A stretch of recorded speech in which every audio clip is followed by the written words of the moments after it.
मंदिर रे कलाकना बुलाइले चोर। कटक खाननगर खपुरिया पंचमुखी हनुमान मंदिर चोरी करिसेंती किछि दुर्बृत्त। शुक्रवार विलंबित राति रे चोरी होईछि बोली अभियोग आसिछि। घटनास्थल रे मधुपाटना थाना पुलिस पहुंची तदंत जारी रखिछन्ति। जहाँ सूचना रही हनुमानकर 5टी रूपा मुकुट, सोनार मुखा और अलंकार, रूपार गदा, रूपा गरा, कठौ सहित अन्य अलंकार चोरी हो जाइछि। ए चोरी घटना रे मधुपाटना थाना पुलिस घटनास्थल रे पहुंची तदंत आरंभ करिछि। कटक डीसीपी मध्य मंदिर रे पहुंची पूरा घटनार तर्जमा करिसंती।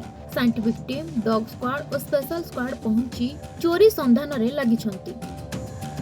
प्राथमिक तदंतरु हनुमानकर स्वर्ण और रौप्य अलंकार चोरी हो जाइथिबा बेले मंदिरर पछपट गेट भांगी दुर्बृत्त माने एही मंदिर रे पसिथिबा जणा पड़छि। पुलिस सीसीटीवी आधार रे अधिक तदंत करूछि बोली कटक डीसीपी जगमोहन मीना सूचना दैछंती। पंचमुखी हनुमान जी टेम्पल रे गतकाली रात्रि चोरी घटना सामना रे आछि। रिपोर्ट होला परे सांगे सांगे आईआईसी मधुपाटना तांकर टीम नै कि स्पॉट रे जाइछि तदंत करूछंती, क्लूज कलेक्ट करूछंती।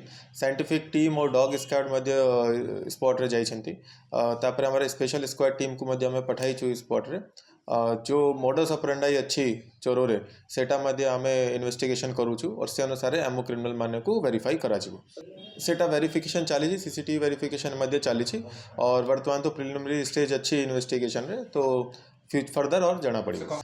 डिटेल्ड वर्तमान से माने एफआईआर रिपोर्ट तो दे ना रिटर्न, किंतु जहाँ स्पॉट विजिट रु जाना पड़ी कि किछि गोल्ड आइटम्स थिला जोटा कि चोरी होई सेटा जाना पड़ुछि कि बैक साइड गेट जो अच्छी सेथरु एंट्री होई और गेट रे जो भीतर पटे भी ताला थिला, भीतर पटे बंद थिला, सेटा को गेट को टाणी की सेटा भंगा जाइछि तापरे पसिछंती चोर। एथरे 5टा रूपा मुकुट, गोटे रूपा गरा, गोटे रूपा गदा आउ सुना मुखा आउ जानकी मांकर गोटे मुकुट इमाने सामना पटे भांगी पसंद।